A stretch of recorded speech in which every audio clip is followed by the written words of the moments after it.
Angel Jones. Welcome to Happy Hour. My name is Angel Jones, and on Happy Hour, we want to talk about real stories, real people, open, unfiltered, candid, straight from the heart. And for my first episode, I'm going to take it a little personal and tell you stories from home. I gave birth to my son in 1995. As a single parent, I've gone through being a pop star, being married, divorced, broke, struggling. He's been through it with me, and now he's making it big. And there's no other person to talk to about this. You know him as Tony, but he's always going to be my little Anthony. This is my son, Tony.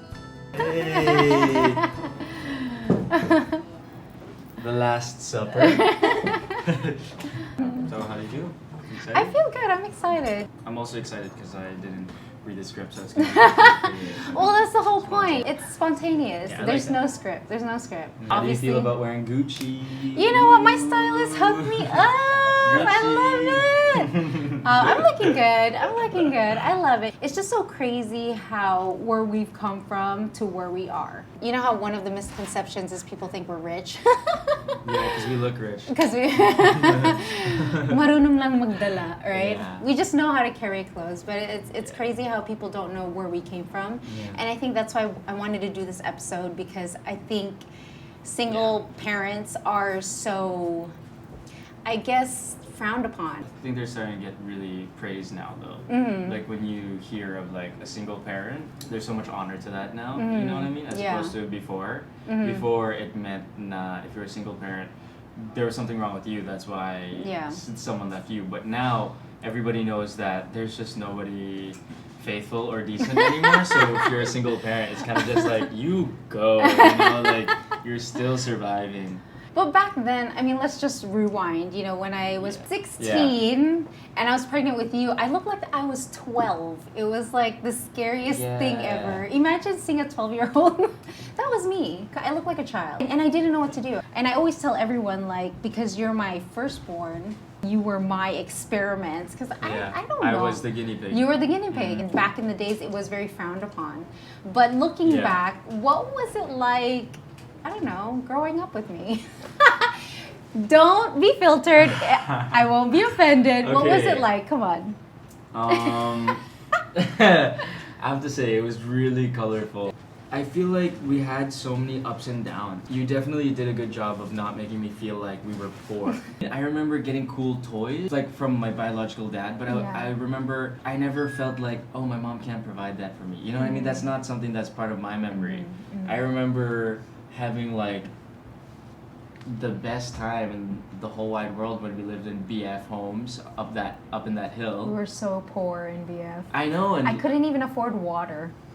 which is crazy because like I remember it would be you, me at the Ashley, but Yeah. I just remember having like the bestest time. I remember that little tricycle that we would take, and we had to remember that it was like kaliwa, kaliwa, kaliwa, kaliwa, and then up that hill. Even then, I remember that being fun. Okay. From my memories, I don't Yeah. remember complaining about that. That's you know? crazy, because as a mom, I felt insecure about that. I felt insecure that I couldn't afford water and I couldn't Yeah. give you the toys, and that I left you to go work. It really did keep me in this little fantasy bubble that everything was fine, you know? And I think whether or not things were okay, I felt okay. But was there any Yeah. perks to having a single Yeah, mom? but it's funny because even with that, you always kind of felt like a single parent. You know what I mean? Because you and Dad He would had do his own thing. He would yeah, do- you and Dad had very Yeah. different ideas of what it was Yeah. like to be a parent. So That's true. You know, that's why a lot of times it was either like, okay, if one person's mad, like side with Dad, or if you know that this parent would agree with this, can Yeah. you side with Mom, Yeah. right? It's like you chose sides. You had to always choose sides. I think there yeah. was definitely perks. I think now, like, I realize like how street smart I am.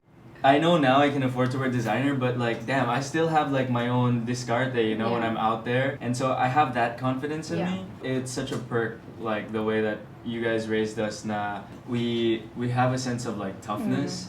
It kind of teaches us to value other things more Yeah. importantly, which I really appreciate. It's actually helped me keep my feet on the ground, honestly, for the most part. I think if I was so spoiled, I really wouldn't have a concept of gratitude. I definitely stand by my word when I say that I had like really hip parents, and you guys were like hip hop heads, you know.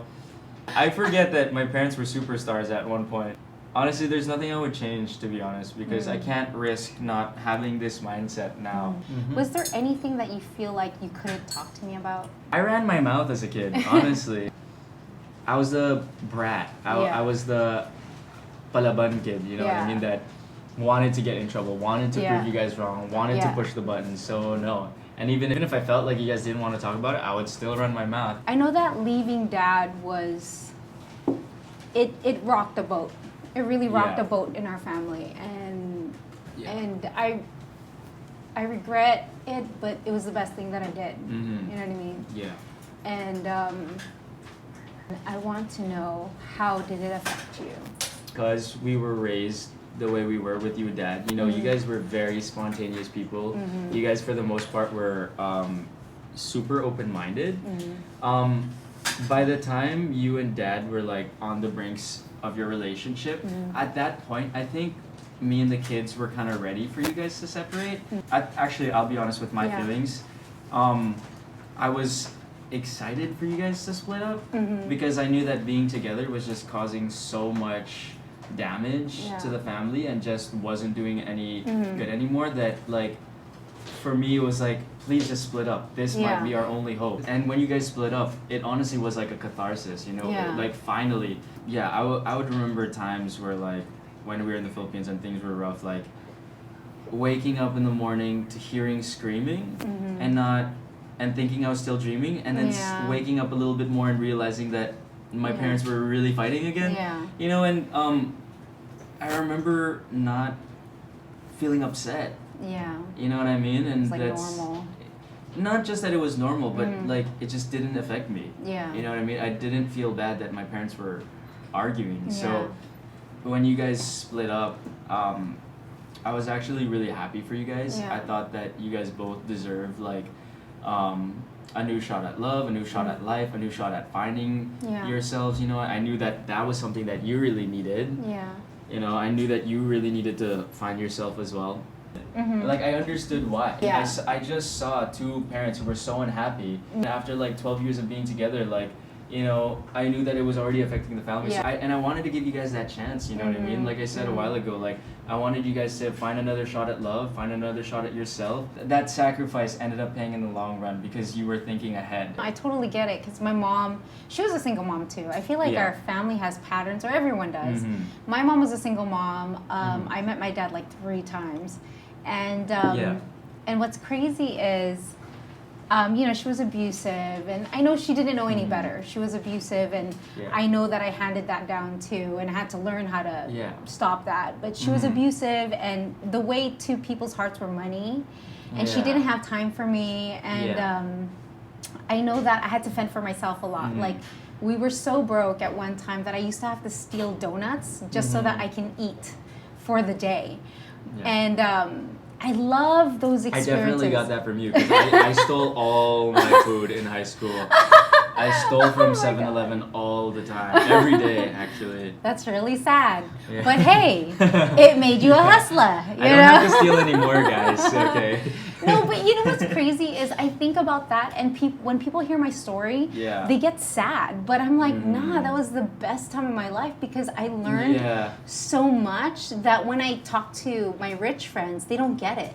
And they somewhat envy my street smart. I was telling my friends this story the other day about how, like, when I was in high school, I went to this one store and like I saw this bag there, right? I thought I could use it as like a side bag for school, and so I stole it. And when I was outside of the store, I looked back and I realized there was a different color that I liked better. So I walked back in, I stole that one, put it inside the bag I had already stole, and then walked out and had both the colors. So every time I tell my friends this, they crack up. But again, like, I'm not encouraging stealing. But that's what it was. That's what it was. Yeah, it gives you like a sense of need to survive. How are you gonna get what you want? And I'm not saying resort to stealing. But it just shows like where we are now. You know, you don't need to steal anymore. all the times that I was a single mom, did you ever feel like you looked for a dad? Did you feel like I wasn't enough and you needed to be a honest, dad? I remember distinctly, like, when we were in Canada, I had a conversation with myself, like, do I need to know who my father is? Do I need this relationship with him? And I honestly told myself, no. And then when I turned 20, 21, 22, I realized, like, I survived 21 years Without of myself, you know, without this man. Like, why can't I survive 21 more? You know what I mean? Or another 21 years after that, you know? So, you know, I never felt like I needed this fatherly, loving. But I do know that, like, it is true, like, family is family and blood really is thicker than water. And, you know, because he's part of my DNA, there's so many traits that I have that he has. Do you ever feel like you regret anything or that you missed out? You and Dad weren't there for a lot of parent-teacher conferences. I'll say that. That would be weird.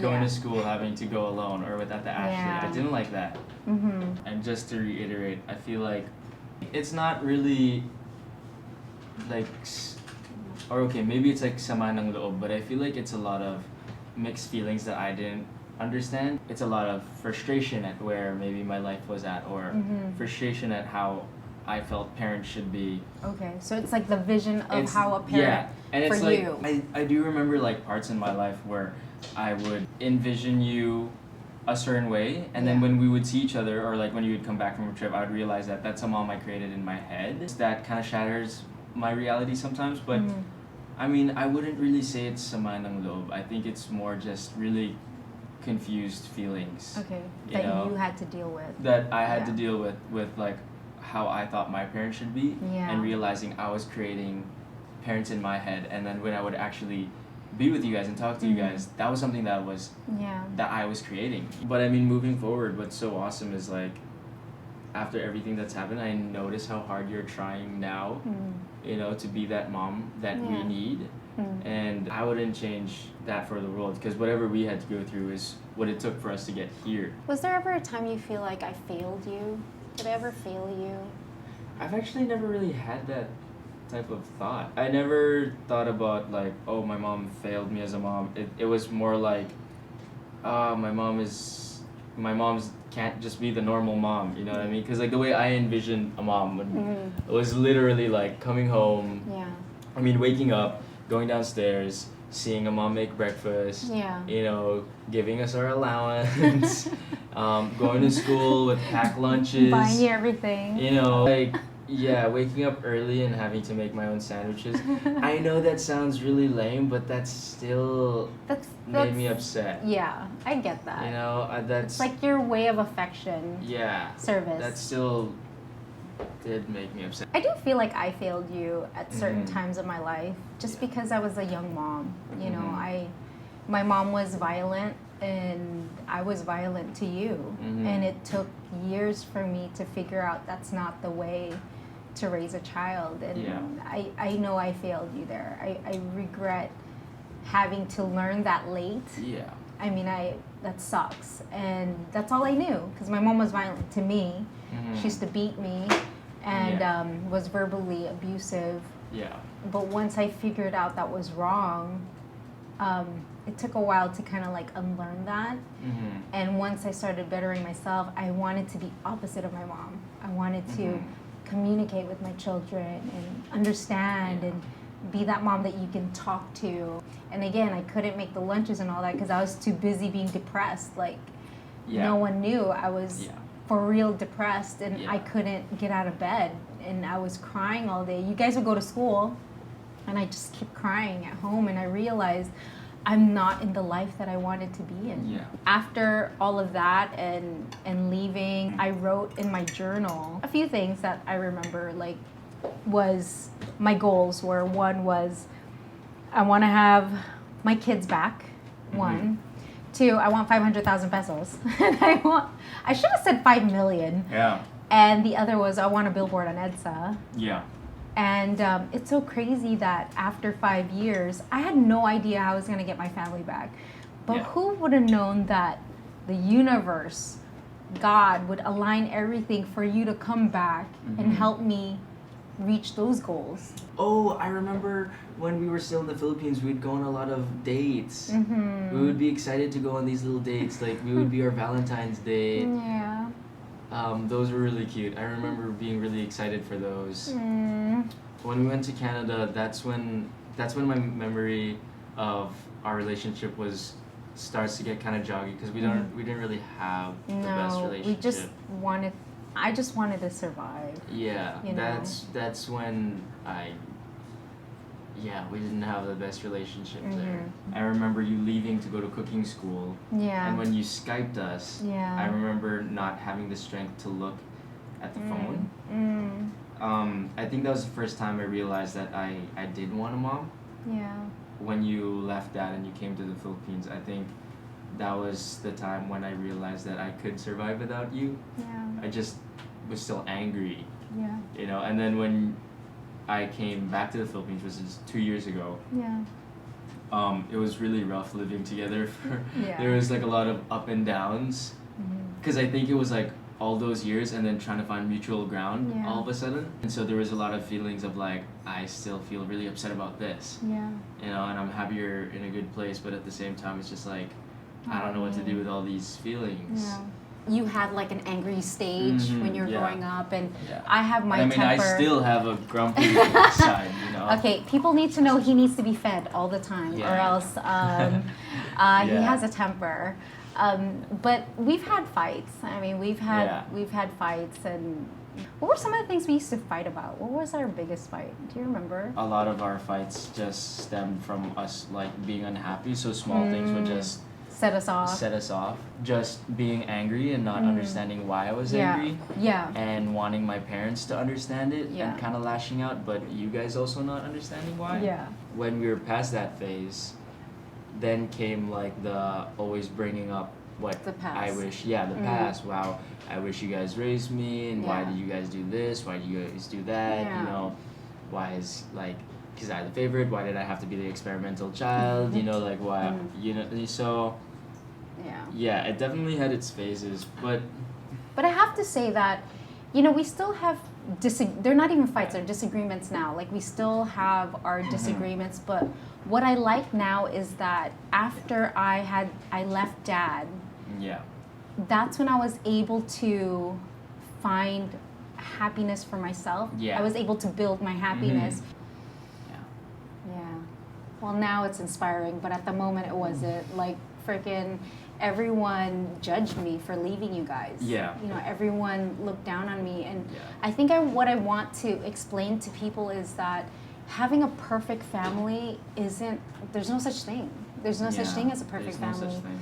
And you know, I see people stay in relationships for the sake of having this vision when they're miserable. They're not good moms, they're not good dads, because they're hurting inside.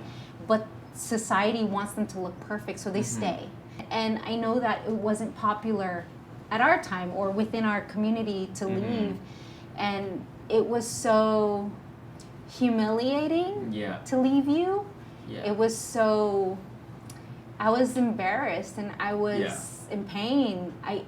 It was the only thing I could do. You know? I also hope people don't think that like, oh, you have a problem, you just leave your husband or leave your wife. Not at all. You know what I mean? I think after like you and Dad were together like 12 years, like around 12 years. Right? And like, and after exhausing like all the options, it came to a yes. point that even your kids wanted you guys to separate. You know? Yeah. Okay. So I hope nobody out there is like, I'm fighting with my husband, let me just leave him. Okay, to clarify, I went through counseling. So mind you, it was like 12 years, okay?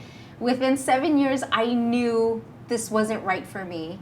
I went through counseling, I read the books, I did the workshops, and it wasn't working. I even talked to my husband at that time, what's going on, and nothing was working.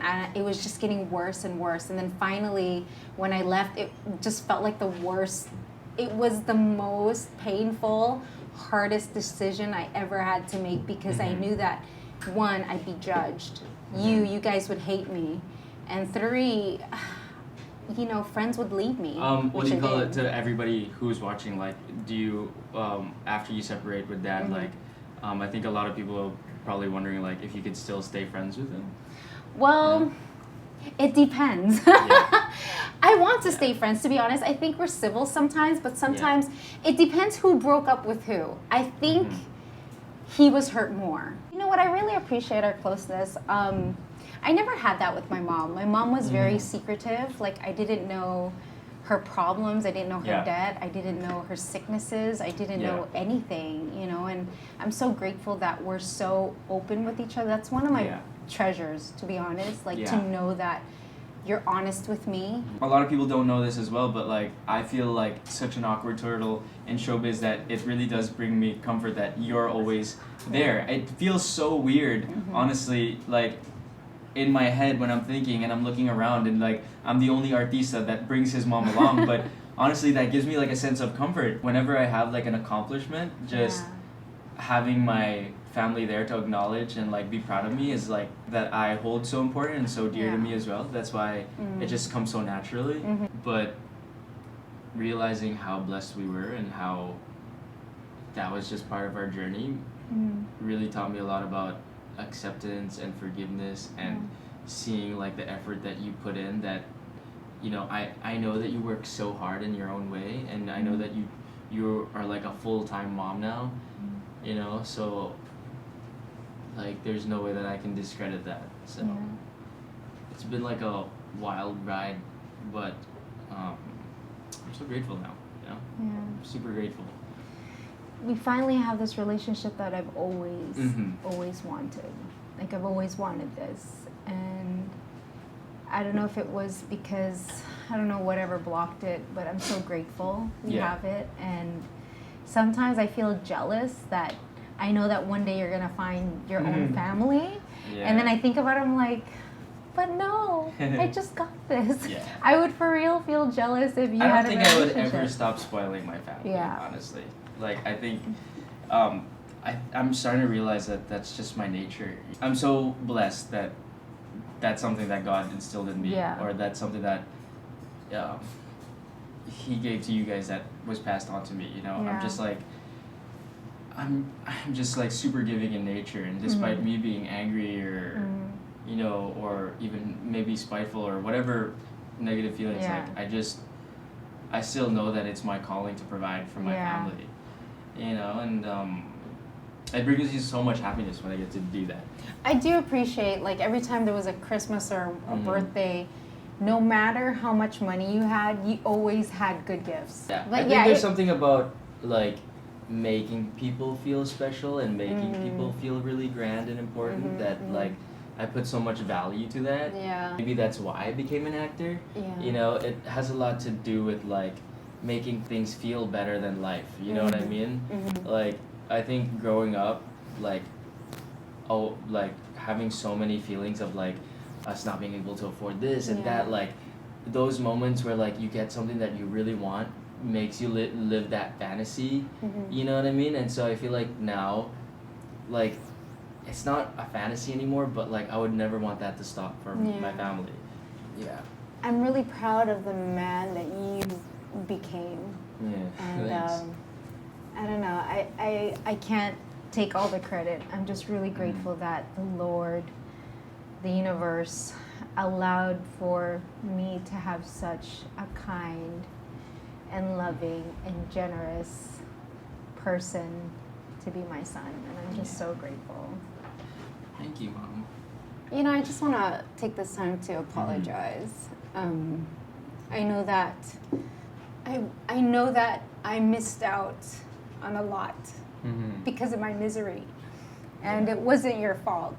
And I think one of my regrets is that I wish I would have left sooner, in a way, so that I could have been happier sooner, so that I could be this mother that I've always wanted to be for you guys. You know what I mean? Like, it still bothers me because I feel like I wasted time.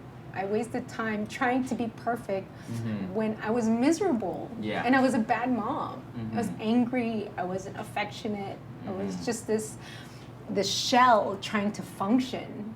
I missed out. I feel like I missed out on you guys, and I totally regret that. And I wish I could take it back. But I know that it was beneficial for us now. But Yeah, I wish I could have done that better because, Yeah. It's 12 years of that. The funny thing about that is, whatever mistakes that you and Dad have made, Mm. like I know that you guys tried your best with what you knew. It was just unfortunate that you and Dad were unhappy, Yeah. and like it just sucks that was the situation. Yeah. But what I do know is that God is so kind, and he's just so giving, and he gave something in you guys that I think has definitely been passed down with me, because Adriana, like, even though we have like our issues, and like even though we can be stubborn, and even though situations have like made us build a wall, all your kids have such a soft heart. Yeah. Because we were raised in an environment where like we talked so much, like I don't know, our core is still family, Yeah. I realized that. Our core is still family. Like when you and me ended up here in the Philippines together, like, and our family was like all in different parts of the world, like Yeah. look at us now, like it's still family, you know what I mean? Like Yeah. for some strange turn of events, like we're all living under one roof It's again. crazy. You It's know, crazy. It's so- amazing. Yeah, I think, no matter what mistakes you and Dad have made, like, we turned out fine. I'm proud that me and Kazai and Adriana still have that heart to serve God, Yeah. and keep that open mind, and, Yeah. make room for more. I mean, there's no changing anything. So I didn't screw you up too much. I would like to say so, yeah. I think that's I think always. I'm doing fine. I think that's always a parent's fear. Is like, did I Yeah. mess them up so much? Mhm. Who would have thought that we would get here? Yeah. And I think that's so amazing. You really have to enjoy the process. Yeah. You were telling me this. You should explain this. to enjoy the journey. Yeah. I guess I'm always telling you this because I learned from it. Yeah.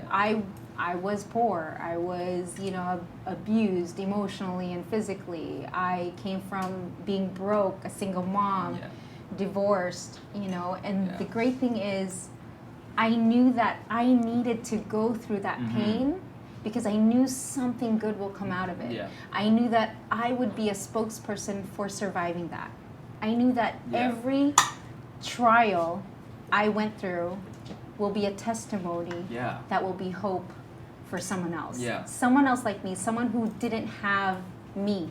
That's why, despite our image being like these rich, colonial people, like We're that's not why I feel like when we are on other talk shows, like people find us so relatable, because we also get where they're coming from.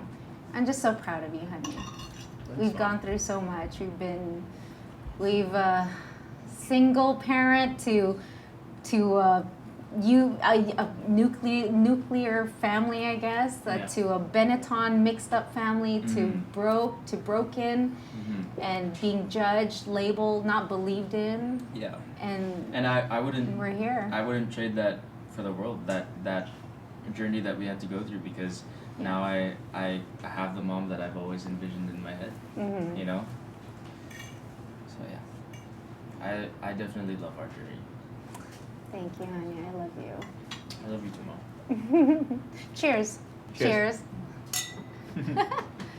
There's no absolute rules to surviving and going through your own battles and struggles. So here at Happy Hour, I want you guys to use this opportunity as a learning to give you hope that we're all struggling and surviving together. If we can do it, you can do it too.